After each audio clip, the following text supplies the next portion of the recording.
Here in Britain we have a traditional honours system where twice a year the Queen gives out a bunch of knighthoods and other ridiculous medieval baubles, and the lucky recipients can then call themselves Sir this and Lady that and Lord the other. It's really quite an ego fest and everybody loves it. Theoretically, the public are allowed to nominate people for these awards, and although clearly I'm too late for the current New Year honours list, for the next one I would like to nominate for a knighthood Britain's best-known loudmouth, benefit-scrounging Islamic extremist buffoon. If you don't know who I mean, I'll give you a clue. His surname is Choudary and his Christian name is Andy. Yes, you remember Andy, of course. Every so often he floats to the surface of the scum of the earth to entertain us with his trademark intolerant, hate-filled antics. For this reason he isn't everybody's favourite cup of tea, or pint of cider in Andy's case of course, but nobody can fault his forthright honesty or his single-minded dedication to alerting people in Britain to the true nature of his religion, which you won't be surprised to hear is not the fictional religion of peace we keep hearing about, but the very much more real religion of intolerance and violent hatred that's currently persecuting and murdering Christians by the thousand in the Islamic world while Western politicians carefully look the other way. It's the religion with all the money, the aggressive Saudi-funded supremacist doctrine that's currently bribing its way into the Western world to subvert it from within. It's a divisive, dictatorial and downright deadly dogma, and Andy, bless him, lays it all out for us honestly on a platter. The least we can do is give the poor sod a knighthood. It's not as if we don't throw them out like dog biscuits anyway. And yes, I know we already pay for his rent and his heating and the food on his table, while his fellow jihadis are living in caves with nothing to do all day but polish their weapons and pick lice out of their beards. But that's right and proper, given the level of public service that Andy is delivering.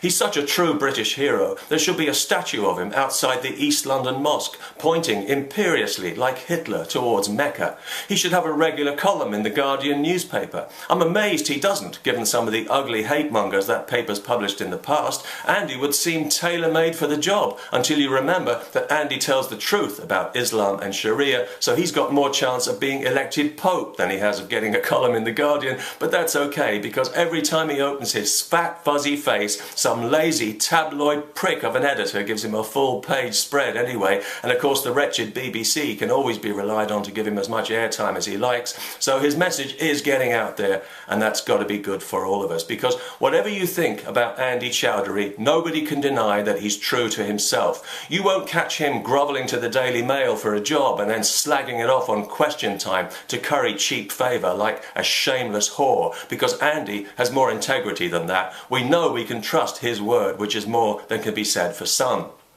Of course, we all know he's a fanatical nutcase, and that if he had his way, Britain would be like a rainy Saudi Arabia. But nobody seriously thinks that Andy Choudary will ever be in a position to, say, execute gay people or to fly the flag of Islam over Buckingham Palace. But it's fun to hear him say these things, because we know how much it embarrasses the self-appointed groups of suit and tie jihadis who claim to speak for all Muslims, and who want the same things Andy does, but can't say so openly because they'll give the game away, and they know that most people know this about them now. So whenever Andy opens his silly fat face and tells the bare naked truth about Islam and Sharia, they cringe and squirm like salted slugs, because they know that everybody's looking at them and that nobody believes a single divisive mealy-mouthed word they say, and that's very healthy for our society and great fun for all of us. So I'm saying it's time to give Andy Choudary his due, to recognise the contribution he's making to our society, and to stop regarding him as merely a vile, noxious social influence, as a human acid rain cloud, as a verminous intellectual troglodyte and poison-spreading, bottom-dwelling, benefit-scrounging parasite, and admit that this ludicrous, puffed-up, fuzzy-faced oaf has been nothing but good for Britain. And I hope that come the next honours list, we'll all be able to show our appreciation by raising a toast with a pint of cider and a Camberwell carrot to those long overdue immortal words, "Arise, Sir Andy, Inshallah."